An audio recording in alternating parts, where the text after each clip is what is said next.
Assalamualaikum warahmatullahi wabarakatuh. Alhamdulillah, selalu saja lisan kita memuji Allah subhanahu wa ta'ala atas segala nikmat dilimpahkan kepada kita. Dan selalu kita ulangi nikmat Islam dan iman. Karena dengan ini kita punya panduan hidup. Dan juga kita mengenal Tuhan kita Allah. Kita mengetahui segala aktivitas yang boleh dan juga tidak boleh. Dan mana yang boleh dinikmati, mana yang tidak boleh dinikmati. Serta mana yang dilarang oleh Sang Pencipta Allah subhanahu wa ta'ala. Dan menjadi orang-orang yang beriman kepada Allah adalah sebuah nikmat yang melimpah yang tidak terhingga. Karena orang-orang yang beriman bisa menikmati apa saja. Bisa makan, minum, biologis, bekerja, mengejar prestasi terbaik di dunia. Intinya 5 huruf yaitu halal dan meninggalkan 5 huruf yang lain yaitu haram. Dan ini adalah sebuah kenikmatan yang melimpah. Plus lagi di akhirat nanti kita akan mendapatkan balasan yang sempurna dengan masuk ke dalam surga Allah subhanahu wa ta'ala. Yang diisi dengan juga kebahagiaan yang tak terhingga. Semua yang Bapak Ibu rasakan dari kenikmatan di dunia ini adalah miniatur akhirat. Jadi misalnya kenikmatan makan, minum, tidur, berpakaian, apa saja yang merupakan kenikmatan adalah miniatur akhirat. Di mana nanti di akhirat kita akan mendapatkan sesuatu yang sifatnya abadi. Kalau di dunia ini tidak ada kepemilikan abadi. Kalaupun rumah itu sekarang sertifikatnya atas nama kita, hanya sementara. Pasti akan berubah satu waktu nanti. Begitu juga dengan kendaraan. Dan apa saja di dunia ini kepemilikannya sementara. Ya walaupun kita pasti saja mungkin memiliki status yang sama. Kayak misalnya suami istri juga di dunia pasti akan berpisah dengan kematian. Orang tua dengan anak juga sama. Nanti di akhirat baru kita akan memiliki sesuatu yang abadi. Sekali kita miliki istana, ya, kaplingan tanah kita di surga maka sifatnya abadi. Sekali kita memiliki pasangan kita yang akan bersama di akhirat maka akan selamanya. Dan seterusnya. Dan ini hanya diberikan untuk orang-orang beriman. Kalau di dunia yang sifatnya bukan kepemilikan abadi diberikan oleh Allah subhanahu wa ta'ala termasuk kepada orang-orang kafir. Mereka dikasih makan, dikasih minum, dikasih pakaian, dikasih kebahagiaan. Karena sudah menjadi peraturan Sang Pencipta Allah. Semua di muka bumi ini orang yang berbuat yang dianggap baik dalam pandangan agama maka pasti juga dipandang baik oleh Allah subhanahu wa ta'ala dan akan dibalas. Seperti misalnya kalau ada orang kafir bakti dengan orang tuanya di dunia. Atau misalnya dia membantu orang susah, dia menjenguk orang sakit. Dalam syariat Allah ini adalah kebaikan. Maka orang-orang kafir ini akan diberikan balasan di dunia. Mereka akan diberikan kesehatan, mereka akan diberikan keturunan dengan kebaikan-kebaikan yang mereka lakukan, tapi hanya sebatas di dunia. Sementara di akhirat nanti sudah tidak ada lagi yang mereka bisa dapatkan. Dan orang-orang beriman, alhamdulillah, ini yang patut kita syukuri, akan mendapatkan di dunia kebahagiaan, kesempurnaan dalam kehidupan, dan di akhirat juga akan mendapatkan balasan yang sempurna. Ini nikmat yang harusnya kita syukuri dan jangan sampai kita kufur terhadap nikmat-nikmat tersebut. Selanjutnya kita panjatkan salam hormat kita kepada Nabi besar Muhammad sallallahu alaihi wa ala alihi wa sahbihi wasallam yang telah membawa kepada kita syariat Allah subhanahu wa ta'ala sehingga kita punya panduan hidup. Kita sudah bahas teman-teman sekalian serial pertama kita masalah tauhid, kemurnian, ibadah kepada Allah subhanahu wa ta'ala. Bagaimana seorang muslim akan selalu bahagia kalau hatinya diikuti dengan keyakinan dia punya Tuhan Allah yang menciptakan dia, yang menciptakan apapun yang ada di sekitarnya. Saya sudah berikan contoh kalau kita sehat, kita lagi memiliki nikmat, yang ciptakan kita Allah, yang ciptakan nikmat itu Allah, yang bisa pertahankan hanya Allah. Kalau kita sedang ada ujian, yang ciptakan kita Allah, yang ciptakan ujian itu juga Allah, dan juga yang bisa mengangkatnya hanya Allah. Jadi memang ini poin dasar sekali. Kalau seandainya kita bisa faham poin ini, maka kita akan berbahagia selalu. Karena kita tahu kita punya Tuhan. Tidak perlu bergantung pada manusia, hanya bergantung kepada Allah subhanahu wa ta'ala. Kemudian serial kedua masalah introspeksi diri atau muhasabah. Bagaimana seorang muslim harus peka, membesarkan nikmat yang ada, ya, sehingga dia bersyukur dan juga ya, melihat kepekaan dalam setiap peringatan Allah. Kalau ada sesuatu yang dia tidak suka walaupun kecil, maka dia segera kembali kepada Tuhannya, Allah subhanahu wa ta'ala.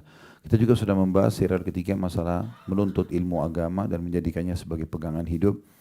Ini juga bagian daripada sebab-sebab kebahagiaan. Serial keempat masalah pengabdian abadi, yaitu sibuk beramal saleh. dari amal soleh ke amal soleh yang lain, dan ini juga perlu kita titik beratkan. Selepas pulang dari sini Bapak Ibu sekalian, jangan lagi berubah dari sisi ibadahnya. Jangan futur atau jauh dari agama, tapi sebaliknya harus kita bawa oleh-oleh ibadah di Mekah dan Madinah ini ke negara kita dan ke aktivitas kita sehari-hari. Nikmatnya sholat berjamaah, bagaimana kita mengejar sholat di masjid, tepat waktu misalnya, nikmatnya sedekah, nikmatnya ibadah-ibadah yang lain, zikir, berdoa, dan seterusnya. Ini kita selalu kerjakan dan usahakan ibadah yang sedang kita kerja ini. Ingat, innamal a'malu binniyat, semua sesuai dengan niatnya. Jadi selalu niatkan agar Allah Subhanahu wa taala ulangi buat kita ibadah ini. Ya, misalnya umrah, haji, ya. Ini terus Allah Subhanahu wa taala ulangi. Serial kelima sudah kita bahas tentang peka akan nikmat, atau bagaimana seorang hamba selalu bersyukur dengan cara membesarkan nikmat itu supaya dia bersyukur walaupun itu nikmat kecil di mata dia. Dan caranya adalah jangan selalu melihat segala sesuatunya itu adalah ujian semuanya. Semua tidak disukai. Bahkan sudah kita berikan penjelasan, lapar, haus, ya, semua itu juga adalah ya, nikmat Allah Subhanahu wa taala. Jadi kita sudah membahas masalah menerima takdir Allah atau sabar. Bagaimana setiap orang di antara kita dianjurkan bersabar, dan sudah kita sebutkan segala macam keutamaannya. Dan sabar yang paling penting difahami adalah kalau sedang terjadi sebuah ujian, kita terima dulu sebagai keputusan Allah Subhanahu wa taala, kemudian kita ikhtiar cari jalan keluar. Bangun tidur tiba-tiba sakit, berarti dibutuhkan sabar. Ya, mau keluar rumah tiba-tiba mendung misalnya atau hujan, tuh butuh kesabaran. Atau kita lagi ingin membeli sebuah produk itu misalnya sudah tidak ada, contoh misalnya. Maka semua itu butuh kesabaran. Artinya menerima dulu keputusan Allah, kemudian ikhtiar mencari jalan keluar. Nah, itu sabar. Sudah panjang lebar kita jelaskan juga. Dan kesempatan kita pada hari ini adalah serial ke-7 dari sebab-sebab kebahagiaan pasrah kepada Allah atau bertawakal kepada Allah Subhanahu wa taala. Sebenarnya serial ini cukup banyak, ada 10 poin. Ya. Sebab kebahagiaan sudah saya susunkan, tapi memang tidak semuanya bisa dibahas. Ada serial ke-8 masalah sentosa tanpa dosa dan pelanggaran. Ada serial ke-9 manja pada Allah, artinya selalu berdoa dan memohon kepada Allah dan tamak dengan rahmat Allah. Dan ada serial ke-10-nya masalah selalu berbagi agar meraih tambahan rezeki, maksudnya bersedekah. Namun kita akan bahas insyaAllah pada kesempatan ini tentang masalah tawakal. Bapak Ibu sekalian, perlu Anda ketahui bahwasanya agama Allah Subhanahu wa taala ini memerintahkan kita sebagai penganutnya atau agama Islam agar selalu berusaha. Islam ini agama bergerak.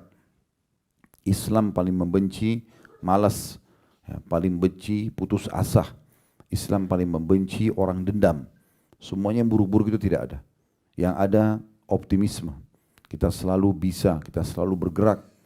Dan dalam sebuah syair disebutkan oleh seorang muslim, taharrak fa inna fi harakati barakah. Selalu bergerak, produktiflah, karena itu akan mendatangkan keberkahan. Ya.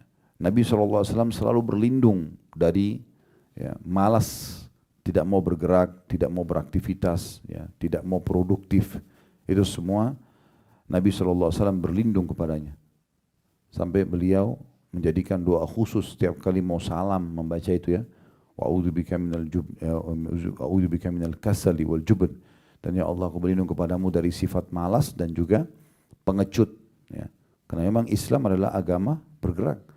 Kita lihat sendiri aktivitas kita, ya. Sholat ada gerakan badan. Kita kemarin tawaf, iya. Kita sa'i, jalan. Ya. Jadi memang agama ini agama bergerak sebenarnya. Kita bisa lihat seperti itu. Ya, kemudian juga banyak aktivitas yang lain. Seperti kita kalau ingin mendapatkan pahala dari nafkah kita bekerja, ingin berinfak, bangun masjid, kemudian jihad misalnya, itu semua butuh gerakan-gerakan. Jadi nggak mungkin bertemu antara Islam dengan orang-orang yang vakum ataupun malas, itu nggak mungkin. Ya, Islam selalu menyuruh kita bergerak. Bahkan kata Nabi SAW, kalau di tangan seseorang di antara kalian ada bibit tumbuhan, dan dia tahu besok terjadi kiamat, tetap dia tancapkan. Walaupun kita sudah tahu besok akan terjadi kiamat, tidak ada kata-kata putus asa. Kita yakin kalau kita tancap maka kita akan mendapatkan pahala dari pohon tersebut. Makanya Abdullah bin Umar radhiyallahu anhuma, beliau pada saat sudah sangat tua, rambutnya sudah putih semua, alisnya putih, jenggotnya putih semua, sudah sangat tua. di atas 90 tahun masalah umur beliau. Beliau ya, memegang bibit pohon kurma. Dan kita tahu pohon kurma ini mirip pohon kelapa, dia cukup lama baru berbuah gitu. Walaupun nanti setelah berbuah umurnya juga panjang ya. Jadi pohon-pohon yang umur panjang itu seperti buah kurma, buah zaitun, ya itu bisa sampai ratusan tahun umurnya gitu. Nah, tapi beliau pada saat itu pegang bibit kecil, lalu beliau ingin menanamnya. Maka beliau tancapkan ke tanah. Setelah ditutup dengan tanah, ada orang-orang yang datang mengatakan, wahai Abdullah bin Umar, wahai Abdullah bin Umar, kapan kira-kira Anda akan menikmati pohon kurma ini? Kapan Anda akan menikmatinya? Maksudnya mereka pikir ini pohon masih lama, mungkin 15-20 tahun kemudian baru berbuah gitu. Maka beliau tersenyum sambil mengatakan, sesungguhnya kalau aku tidak bisa menikmatinya, maka akan dinikmati oleh orang yang datang setelahku. Dan Nabi SAW mengatakan tidak ada seseorang yang menanam sebuah pohon, ya kemudian dinikmati pohon itu oleh manusia, jin, atau hewan-hewan, kecuali penanamnya akan panen pahalanya. Maka betul-betul dalam Islam selalu aja ada optimisme. Dan Nabi SAW juga mengatakan, aku sangat tidak suka dengan pesimis. Saya tidak bisa, saya tidak mampu, ya, dan seterusnya. Tetapi aku sangat suka dengan al-fa'al. Dan makna al-fa'al adalah kalimat optimis. Saya bisa, saya akan mampu, saya akan raih. Teman-teman udah tahu belum kalau para sahabat Nabi Ridwanullah alaihim ada di antara mereka yang masuk Islam umurnya sudah 60 tahun, 70 tahun. Tapi mereka tidak putus asa untuk menghafal Al-Quran. Mereka tidak putus asa tetap untuk meninggal mati syahid di medan perang. Mereka tidak putus asa untuk tetap datang menuntut ilmu. Ya. Sampai ada di antara sahabat yang datang ke masjid untuk belajar ataupun sholat 5 waktu itu harus ditopang oleh teman-temannya karena tua dan lemahnya. Tapi seperti itulah Islam mengajarkan agar setiap orang penganutnya, setiap muslim itu selalu optimis dan selalu bergerak. Nah ini poin penting yang merupakan pondasi tawakal. Karena tawakal artinya adalah orang bekerja dulu, setelah dia bergerak bekerja, agar dia bisa sukses, maka dia kemudian menyerahkan hasil usahanya kepada Allah Subhanahu wa taala. Ibnu Rajab Al-Hambali menjelaskan tentang tawakal ini. Maksudnya bekerja dulu, setelah bekerja perbuatan apapun walaupun kecil, apalagi kalau sampai besar, kemudian menyerahkan hasilnya kepada Allah. Beliau mengatakan terjemahannya kurang lebih, hakikat tawakal adalah benarnya penyandaran hati pada Allah Azza wa Jalla untuk meraih berbagai kemaslahatan dan menghilangkan bahaya baik dalam urusan dunia maupun akhirat, menyerahkan semua urusan kepadanya serta meyakini dengan sebenar-benarnya bahwa tidak ada yang memberi, menghalangi, mendatangkan bahagia dan mendatangkan manfaat kecuali Allah semata. Ada bedanya antara tawakal dengan tawakul. Kalau tawakal teman-teman sekalian, dia berusaha dulu kemudian dia kembalikan kepada Allah. Dan ini dipastikan orang yang seperti ini akan terpenuhi. Apapun yang dia sudah usahakan akan mencapai nilai titik klimaksnya dalam kesuksesan kalau dia setelah berusaha dia tawakal. Dia bekerja dulu, kemudian dia bertawakal kepada Allah. Dia mulai belajar, baru dia tawakal kepada Allah. Jadi dia ikhtiar dulu. Maka dipastikan nanti hasil ikhtiarnya atau upayanya walaupun itu kecil, yang penting bukan sesuatu yang diharamkan dalam agama, pasti akan mendatangkan kebahagiaan. Dan pasti akan meraih apa yang dia inginkan. Seperti itulah. Yang penting dia ikuti hasil perbuatannya kepada tawakalnya. Dan kalau tawakul adalah seseorang yang menggantungkan sesuatu pada Allah tapi tanpa ikhtiar. Nah cara memahaminya begini. Pernah di Masjid Nabawi ini, masjid di depan mata kita yang alhamdulillah kita bisa sholat sekarang. Itu Bapak Ibu sekalian, ada satu sahabat dia ingin mendengarkan pengajian Nabi SAW. Begitu dia mau masuk masjid, dia lagi pegang tali kekangan untanya. Kemudian dia ragu antara ikat atau enggak ya. Terus dia bilang, sudahlah saya tawakal kepada Allah. Tidak diikat, kemudian dia mau masuk pengajian. Begitu kakinya menginjakkan kaki ke pintu masjid, untanya lari. Maka dia pun sibuk mengejar unta tersebut. Dan unta ini larinya cepat sekali. Dan dia kalau lepas susah untuk ditangkap. Makanya Nabi SAW menggambarkan orang yang punya hafalan Al-Quran, kemudian dia tidak menjaganya, kata Nabi SAW, ya, itu ibarat unta yang lepas.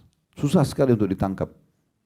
Karena unta itu apalagi kalau sudah lepas di padang pasir, ya, dia bisa hidup 3 hari 3 malam nggak makan, nggak minum. Mungkin kalau manusia sudah lemas, tapi unta bisa. Karena unta itu kalau minum air, teman-teman sekalian, dia bisa minum air sampai sekian liter yang air itu tersimpan di satu kantong di dalam perutnya, dan itu tidak bercampur baur dengan darah, dengan kotoran. Jadi kapan dia haus, ada satu sistem di tubuh unta itu yang bisa membuat air itu jalan membasahi tenggorokannya kemudian masuk kembali. Makanya orang-orang dulu itu kalau jalan, mereka kebanyakan menunggangi unta. Termasuk Nabi SAW dan para sahabat kalau perjalanan jauh mereka pakai unta. Kalau mereka kehabisan bekal makan dan minum, untanya disembeli, dimakan dagingnya, kantong airnya itu dipakai minum airnya. Yang Allah mengatakan wa ilal ibili kaifa khuliqat. Lihatlah bagaimana unta itu diciptakan, gitu ya. Karena keajaiban yang luar biasa yang ada pada unta itu. Ya.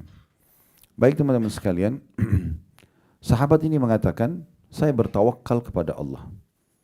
Lalu dia masuk masjid, untanya lari. Dia kejar, tidak ketemu untanya. Sudah lepas, karena masa dulu mungkin kalau saya sekarang mungkin masih lebih mudah lah dalam kota. Mungkin orang bisa menghalangi dengan kendaraan dan segala macam. Mungkin ada senjata yang melumpuhkan misalnya. Kalau zaman dulu sulit sekali. Maka dia pun kembali ke masjid, pengajian sudah selesai. Karena Nabi SAW tanya, ada apa dengan kamu? Dia bilang, ya Rasulullah, tadi ceritanya begini.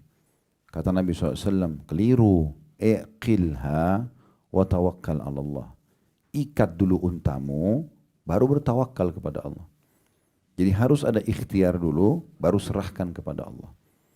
Berapa banyak orang yang justru menganggap ini adalah hal ya, tidak penting. Mereka menganggap tidak penting untuk ya, berusaha dulu baru serahkan kepada Allah. Jadi jangan sampai kita nggak usah kunci mobil, nggak usah kunci rumah, toh nanti tawakal kepada Allah. Masuk maling, diambil, gitu kan? Nah seperti itu kurang lebih. Jadi kita harus memahami masalah ini.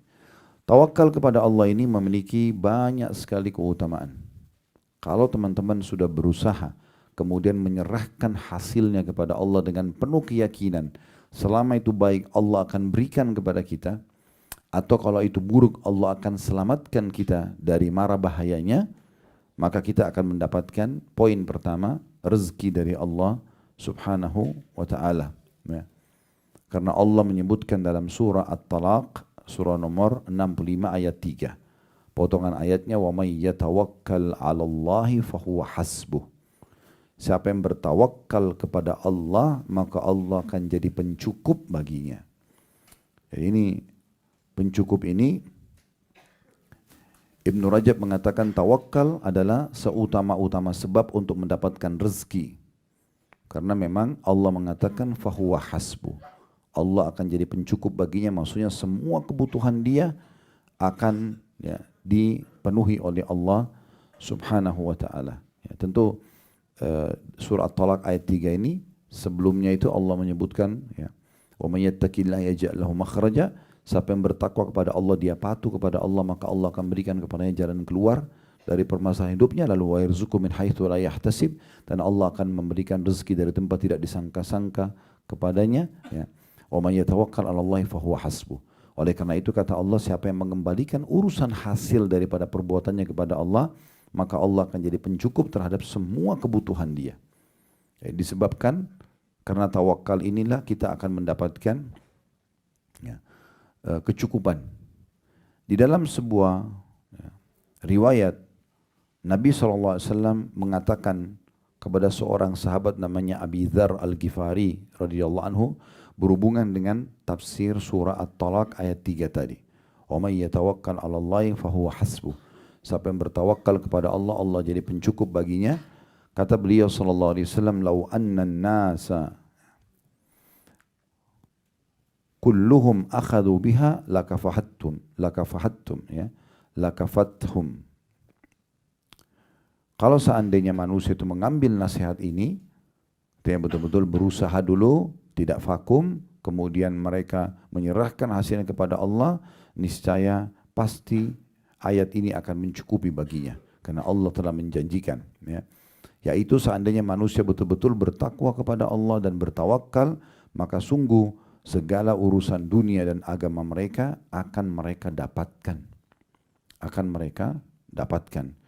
Ibnu Jarir At-Tabari rahimahullah dalam tafsir beliau menyebutkan dalam tafsir surah At-Talaq ayat 3, tafsir At-Tabari, barang siapa yang bertakwa kepada Allah dengan menjalankan perintah Allah dan menyandarkan hatinya kepada Allah, maka Allah akan memberikan kecukupan baginya. Memberikan kecukupan baginya. Ada juga satu kejadian di masa Umar radhiyallahu anhu. Ada beberapa orang selepas sholat Jumat duduk di masjid, enggak keluar. Laki-laki. Umar datang asar masih ada, Umar datang maghrib masih ada. Ditanya sama Umar, kalian ngapain di sini? Apain aja di sini? Ya. Maka mereka mengatakan, kami kaum yang bertawakal kepada Allah. Maksudnya nggak usah keluar bekerja, tunggu aja di sini. Kalau rezeki ya datang juga. Nah seperti itu. Maka kata Umar bin Khattab radhiyallahu anhu sambil memarahi mereka, dan kemudian beliau mengatakan, kalian sudah tahu Allah subhanahu wa ta'ala tidak pernah menakdirkan langit menghujankan emas, yang ada air, dan air ini dikelola lagi supaya dia bisa menghasilkan misalnya tanaman dan seterusnya, ya, atau hewan ternak dikonsumsikan air tersebut, manusia minum supaya dia bisa bergerak beraktivitas, baru bisa ada hasilnya. Maka Umar mengatakan, keluarlah, ya, dan jangan menjadi orang-orang yang membebani masyarakat. Suruh cari rezeki, disuruh keluar, gitu kan.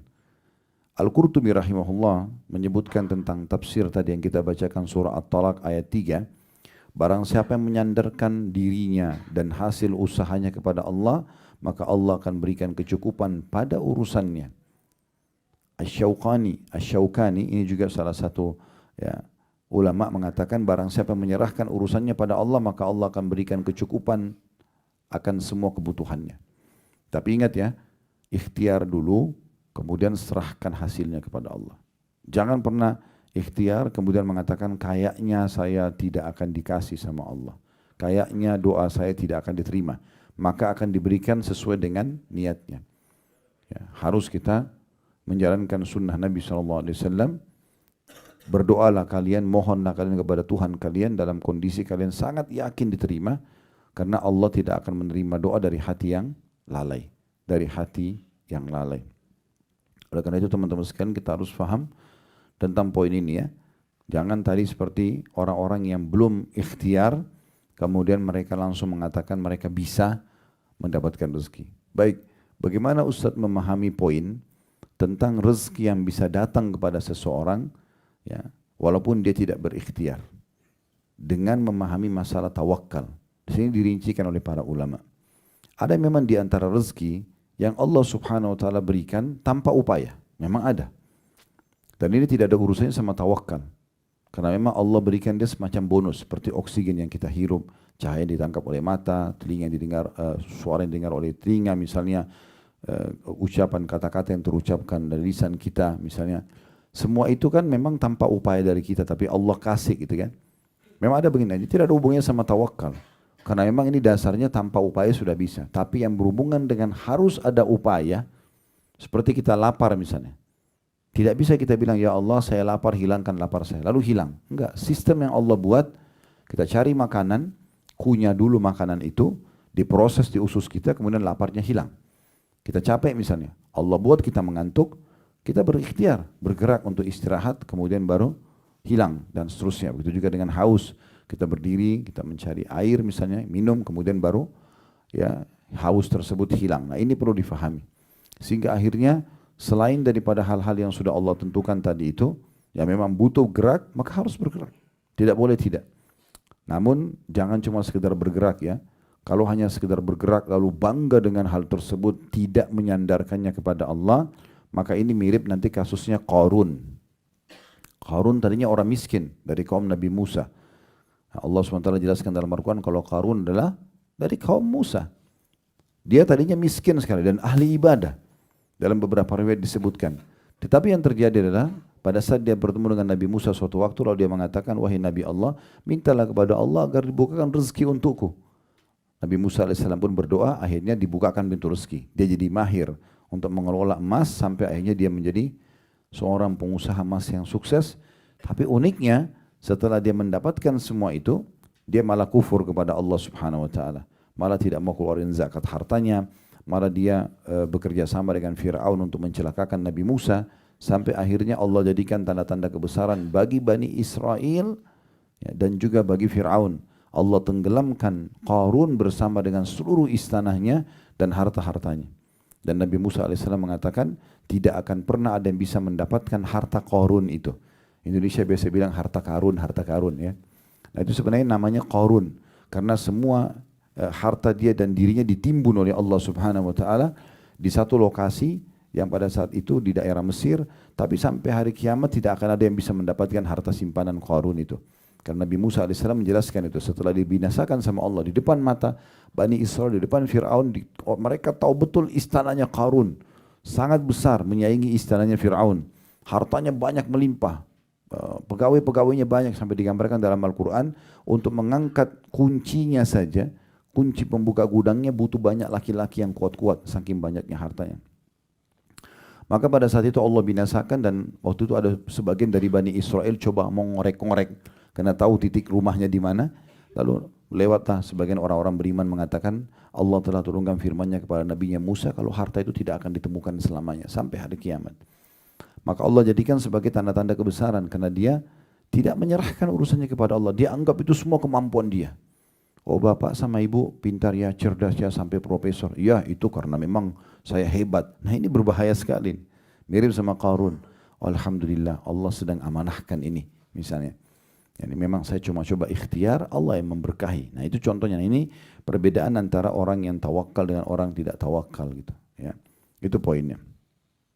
As-Sa'di berkata rahimahullah, barang siapa yang menyandarkan diri pada Allah dalam urusan dunia maupun agama untuk meraih manfaat, saya ulangi, barang siapa yang menyandarkan diri pada Allah dalam urusan dunia maupun agama untuk meraih manfaat dan terlepas dari kemudaratan, maka ia pun menyerahkan urusannya pada Allah, maksudnya supaya hasil usahanya maksimal dan juga tidak kena mudarat. Dia minta kepada Allah agar diselamatkan, maka Allah akan mencukupi urusannya.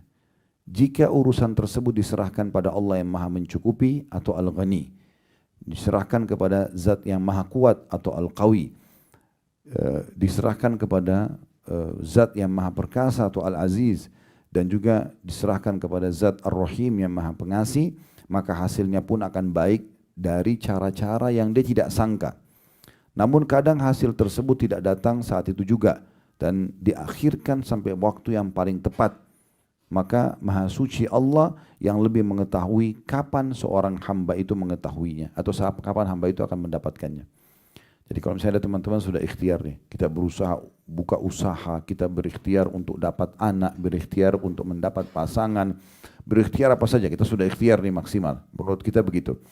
Nah, tinggal tawakal kepada Allah, serahkan kepada Allah dengan dia dalam hati begitu, menyandarkan ini hasilnya kepada Allah, maka Allah akan mudahkan nanti. Ada orang yang diberikan langsung, ada orang yang ditunda sampai waktu yang Allah lebih tahu itu tepat buat dia. Kalau diberikan misalnya sekarang, maka mungkin akan luput dari dia syukur, akan luput dari dia mendapatkan pahala sabarnya misalnya. Tapi Allah terlambatkan sampai waktu tertentu. Tapi yakinlah teman-teman sekalian, tidak ada orang yang berdoa di muka bumi ini muslim asal dia ikhlas kepada Allah kecuali akan diijabah. Itu perkataan Nabi SAW dalam hadis sahih. Tidak ada seorang muslim yang berdoa di muka bumi ini kecuali pasti akan diijabah oleh Allah Subhanahu wa taala. Dalam riwayat lain, kecuali melalui 3 tahapan. Yang pertama diberikan langsung pada saat itu, yang kedua akan dihilangkan musibah akan menimpa dia dengan doa itu, atau akan disimpankan dalam bentuk pahala yang dia panen pada hari kiamat. Kenapa Ustaz masih ada doa saya yang belum saya lihat hasilnya? Mungkin dia belum tawakal. Dia belum menyandarkan urusan itu kepada Allah. Tidak diikuti dengan keyakinan Allah akan terima, tapi ragu-ragu. Diterima enggak ya? Kok saya belum lihat hasilnya? Nah ini yang Nabi SAW mengatakan. Akan diterima permintaan seseorang dari kalian selama dia tidak tergesa-gesa. Kata para sahabat, ya Rasulullah bagaimana cirinya orang tergesa-gesa?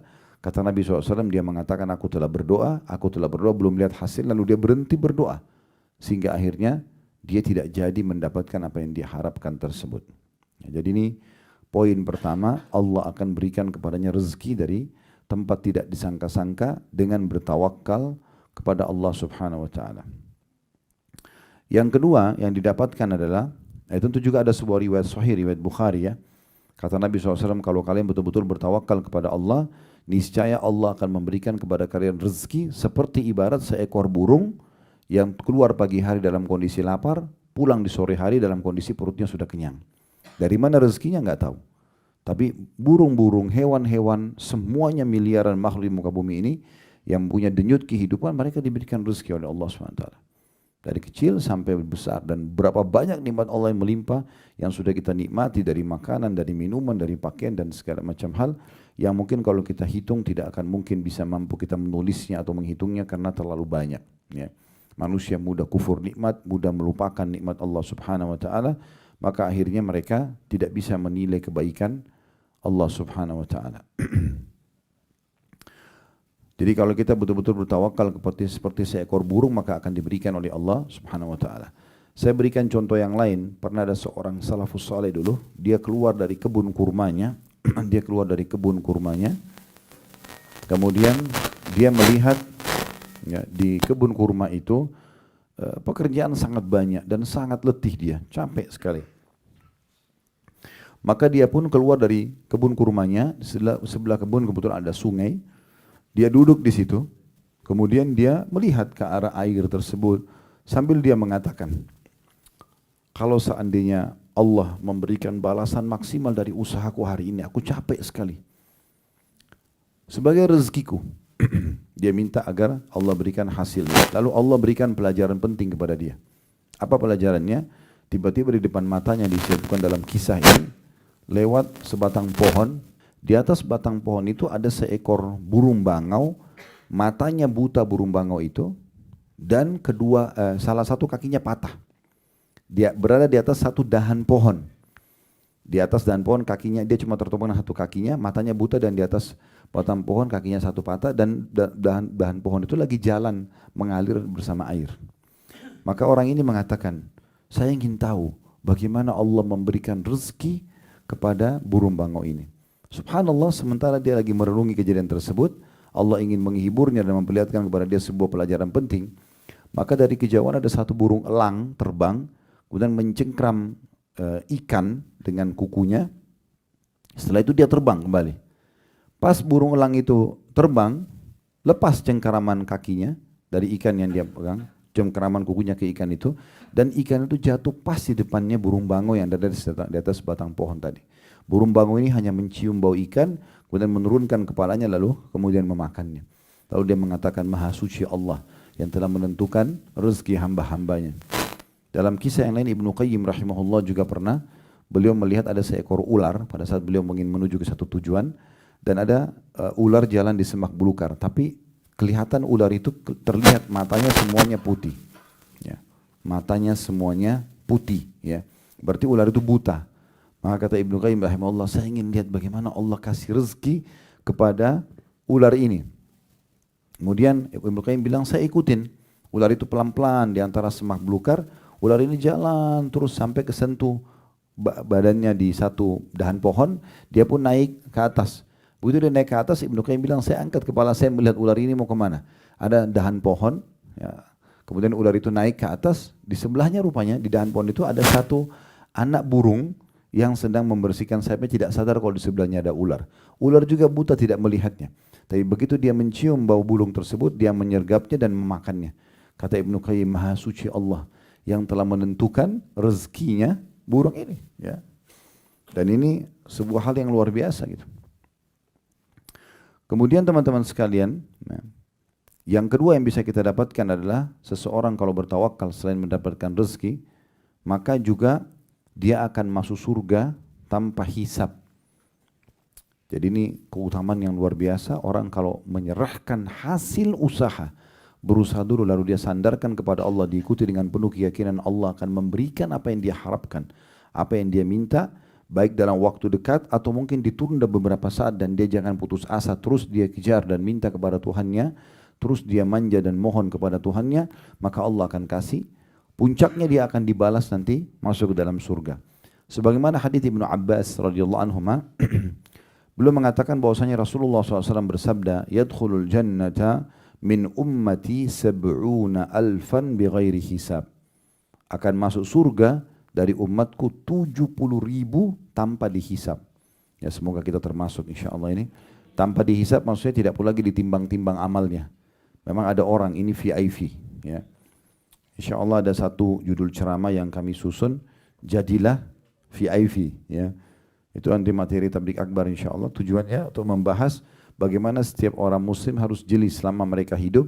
Mereka kenapa tidak menjadi orang-orang yang VIP yang bisa lolos di dunia, dapat rezeki dengan mudah, mudah disukai oleh manusia, disukai oleh Tuhannya, dan ada caranya semua untuk menjadi orang seperti ini. Fasilitasnya sangat bagus di dunia, di akhirat juga mereka akan mendapatkan yang terbaik, bahkan melewatin sirat golongan pertama seperti kilat cepatnya masuk surga dan mendapatkan derajat tertinggi.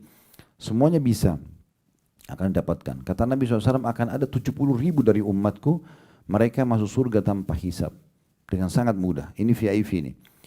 Lalu kata Nabi SAW, humul ladina la yastarqun. Mereka adalah orang-orang yang tidak minta diruqyah. Ya. Nah, di sini maksudnya ada orang yang tanpa sebab. Tidak ada masalah sihir, tidak ada masalah apa, tapi mereka suka bergantung pada ruqyah. Bisa bermakna itu, kalau ruqyahnya adalah ruqyah membaca ayat-ayat Al-Quran untuk berobat, atau bisa juga bermakna ruqyah di sini adalah ruqyah, ya, minta dalam secara etimologi atau bahasa, minta guna-guna, orang yang minta diguna-gunain, ya. Karena dia dalam secara etimologi juga bisa bermakna bacaan yang ditiupkan, gitu ya. Tapi intinya di sini sebenarnya ulama mengatakan mereka tidak minta ruqyah, tidak minta untuk dibacakan ayat-ayat, sementara mereka tidak bermasalah. Kalau ada seseorang antara kita memang ada rasa masalah, misalnya dia merasa memang sering kesurupan, sering ketindihan, sering mimpi-mimpi buruk misalnya, lalu dia minta diruqyah, ini berbeda, bukan tidak masuk dalam hadis ini. Mereka orang-orang yang tidak disebutkan dalam hadis ini, karena Nabi SAW pernah menyuruh istri-istri beliau diruqyah. Ya, pernah Aisyah diruqyah, Nabi SAW pernah diruqyah oleh Jibril pada saat beliau sakit. Ya, waktu Jibril dalam hadis sahih menanyakan kepada Nabi SAW, ada apa dengan Muhammad? Kata Nabi SAW, aku sedang sakit, terganggu. Maka Jibril pun membaca doa ruqyah masyhur, Bismillah arkik min kulli syarrin yu'dhik wa min syarri nafsin wa ainin hasid, Allah yashfiki bismillah arkik. Maka ini ya yang dibaca oleh Jibril kepada Nabi Muhammad SAW tentang doa ruqyah. Ya, berarti dibolehkan gitu ya. Bahkan kata Nabi SAW, la ba'sa birruqyah ma lam takun syirkan. Boleh beruqyah selama tidak ada kesyirikan di situ. Maksudnya adalah memang ada sebabnya. Ya. Kemudian yang kedua, wala yatatayyarun, dan mereka tidak ya menggantungkan nasibnya pada benda-benda atau menganggap adanya sial-sial. Ya. Maka ini juga ciri orang yang masuk surga tanpa hisab. Mereka tidak tatayur. Nah, asal mula bahasa tatayur Bapak Ibu sekalian adalah orang-orang Arab dulu. Mereka punya satu tradisi. Mereka datangin satu dukun di Mekah. Dukun itu dibayar. Kemudian dukun ini siapin satu kotak. Di situ ditaruh 3 lembar bulu burung merpati, ditulis lakukan, yang kedua tidak lakukan, yang ketiga kosong. Setiap kali dia melakukan satu aktivitas, maka dia selalu menggantungkan nasibnya pada bulu-burung itu. Dia datang, dibayar dukun itu, dimasukkan tangannya dalam kotak, dia dengan tutup mata, nanti kalau keluar tulisan lakukan berarti dianggap dia akan sukses, kalau keluar jangan lakukan berarti dianggap akan ada musibah menimpa kalau dia lakukan, safar, bekerja, menikah dan seterusnya. Dan kemudian kalau keluar yang tidak ada tulisan dia harus mengulanginya. Ini namanya tatayur. Atau ada tradisi jahiliyah yang lain, mereka ambil burung, kemudian mereka terbangkan burung itu. Kalau ke arah yang dia akan pergi ke sana, ya, misalnya dia mau ke arah barat, burungnya itu terbang ke arah barat, berarti dia akan selamat di jalan. Kalau arahnya ke arah, lawan arahnya yang dia mau pergi, berarti dia akan celaka. Nah, ini namanya tatayur, ini tidak boleh. Ya, kalau Bapak Ibu ingin masuk surga tanpa hisab, tidak boleh tatayur. Nah, masuk dalam tatayur ini seperti kemarin kita kasih contoh ya, kalau tangan kanan gatal, ya itu kemudian mau keluar uang, tangan kiri gatal mau dapat uang, kelopak matanya kedap-kedip atas mau senang, kalau di bawah mau sedih, ya apalah, mungkin Bapak Ibu lebih tahu tradisi di sebagian kota kita, maka itu semua tidak boleh, itu masuk dalam tatayur, ya menggantungkan nasib pada benda-benda seperti ini nggak boleh, atau menganggap ada hari sial, ya hari Selasa itu dianggap hari sial misalnya. Kalau ada orang kecelakaan, oh memang karena hari Selasa, nah itu semua termasuk tatayur. Kemudian Nabi SAW mengatakan ciri yang ketiga orang masuk surga tanpa hisab, wa ala rabbihim yatawakkalun, dan mereka bertawakal kepada Rabb mereka. Ternyata ini penyebab seseorang itu masuk ke dalam surga tanpa hisab, masuk ke dalam surga tanpa hisab. Jadi ini penting sekali untuk difahami, gitu ya. Dari dalam merealisasikan tawakal ini tidaklah menafikan seseorang untuk berusaha dan mencari sebab-sebab yang telah Allah tentukan. Ya, bahkan dianjurkan orang untuk berikhtiar dan mencari sebab-sebabnya. Hanya saja setelah dia berusaha, maka dia serahkan kepada Allah subhanahu wa ta'ala. Ya. Al-Munawi coba menanggapi hadis tadi yang saya sebutkan tentang burung, ya. Yang kata Nabi SAW, "Lau annakum tatawakkaluna 'ala Allahi haqqa tawakkuli." Kalau kalian benar-benar bertawakal kepada Allah sebenar-benar tawakal, maksudnya menyerahkan setelah berusaha hasilnya kepada Allah, la razaqakum, maka pasti Dia akan memberikan kepada kalian rezeki kama yarzuqut tayra, sebagaimana Allah memberikan rezeki seekor burung, tagdu khimasan wa taruhu bitana, yang pergi pada pagi hari dalam kondisi lapar, kembali sore hari dalam kondisi kenyang. Al-Munawi mengatakan tentang tangkapan hadis ini, burung itu pergi pada pagi hari dalam keadaan lapar, dan karena dia ikhtiar, dia keluar bekerja, dia berusaha mencari, maka ketika tiba sore hari dia kembali dalam keadaan kenyang. Namun usaha ini bukanlah yang memberi rezeki, yang memberi rezeki adalah Allah Ta'ala. Hal ini menunjukkan bahwa tawakal tidak harus meninggalkan usaha. Tawakal haruslah dengan melakukan berbagai usaha akan membawa hasil yang diinginkan, dan pasti akan diberikan rezeki, ya, dari tempat-tempat yang tidak disangka. Ibnu Allan mengatakan bahwa As-Suyuti sempat berkata, ini nama-nama ulama, Al-Baihaqi mengatakan dalam Syu'abul Iman, hadits ini bukanlah dalil untuk duduk-duduk santai, enggan melakukan usaha untuk memperoleh rezeki. Bahkan hadis ini merupakan dalil yang memerintahkan untuk mencari rezeki, karena burung tersebut pergi di pagi hari untuk mencari rezeki. Jadi yang dimaksudkan dalam hadis ini, wallahu alam, seandainya, kata beliau, ya, mereka bertawakal pada Allah Ta'ala dengan pergi, berusaha dulu, dan melakukan segala aktivitas dalam mengais rezeki, kemudian melihat bahwa setiap kebaikan berada di tangan Allah dan dari sisinya, maka mereka akan memperoleh rezeki tersebut sebagaimana burung yang pergi pada hari dalam keadaan lapar dan kembali sore hari dalam keadaan kenyang. Dan ingatlah bahwa mereka tidak hanya bersandar pada kekuatan tubuh dan usaha mereka saja, atau bahkan mendustakan, ya, apa yang telah Allah takdirkan baginya, karena itu semua menyelisihi makna tawakal. Makna tawakal, ya. Nabi SAW berikhtiar. Beliau seorang Nabi, harusnya bisa saya duduk, manis, selesai. Tapi Nabi SAW berdagang. Hidup Nabi itu terbagi menjadi beberapa fase. Fase pertama, mulai dari 8 tahun kita hitung, ya, karena dari umur sebelum 8 tahun beliau masih dinaungi oleh ibunya sampai 6 tahun, kemudian 6 sampai 8 tahun kakeknya, semua kebutuhan dipenuhi. Nah, mulai 8 tahun di sini beliau SAW sudah mandiri. Karena hidup bersama pamannya Abu Thalib yang miskin, maka beliau sudah mulai ikhtiar. 8 tahun sampai umur 21 tahun, ya, kurang lebih 11 tahun, di situ beliau ikhtiar.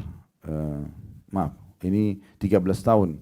Beliau ikhtiar mengembala domba. Umur 8 sampai umur 21 tahun. Itu kurang lebih 13 tahun beliau ikhtiar untuk mengembala domba supaya bisa menghidupi hidup beliau. Ini tidak mungkin terjadi kecuali memang karena didikan dari Allah SWT. Kemudian setelah itu dari umur 21 tahun sampai 40 tahun jadi Nabi, itu fase di mana 19 tahun beliau jadi pengusaha.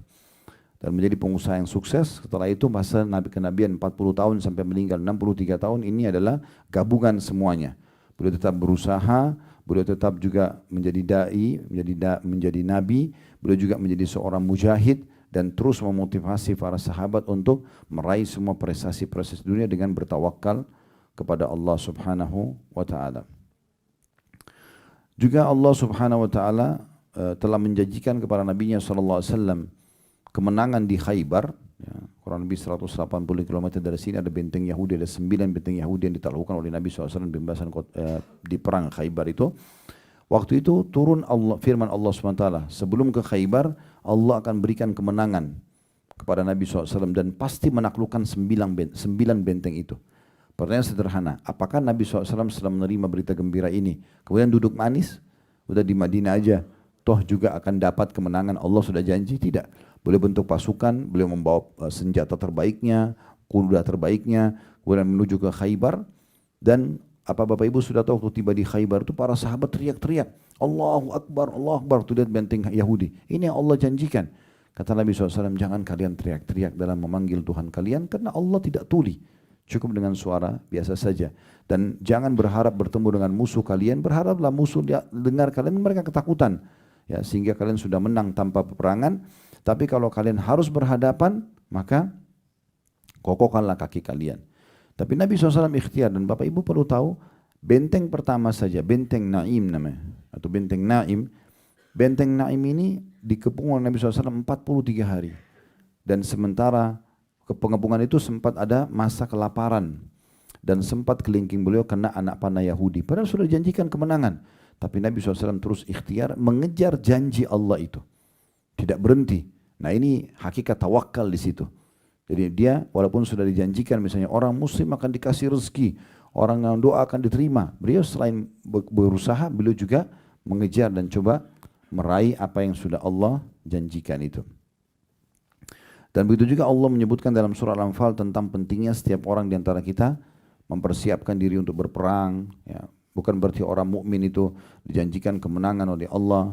Allah bisa turunkan malaikat membantu dalam peperangan. Mereka lalu tidak ikhtiar, tidak. Mereka latihan, mereka melatih kudanya, mereka menajamkan pedangnya, mereka menajamkan anak-anak panahnya, ujung anak panahnya, dan seterusnya. Ini ikhtiar. Makanya Allah bilang dalam surat Al-Anfal, wa'iddu lahum mastata'tum min quwwatin wa min ribatil khair. Dan persiapkanlah yang terbaik dari diri kalian untuk menghadapi musuh-musuh Allah itu, ya sesanggup kalian. Ya. Dan juga dengan melatih kuda-kuda yang ditambat untuk berperang. Jadi semua ini adalah makna daripada tawakal kepada Allah Subhanahu wa ta'ala. Ini kurang lebih gambaran tentang masalah tawakal. Maka kita harus memahami, kerja dulu, berusaha dulu, kemudian kita serahkan kepada Allah Subhanahu wa ta'ala. Mungkin begitu saja, kita tutup dengan kafaratul majlis. Subhanakallahumma bihamdika asyhadu an la ilaha illa anta astaghfiruka wa atubu ilaik. Wassalamualaikum warahmatullahi wabarakatuh.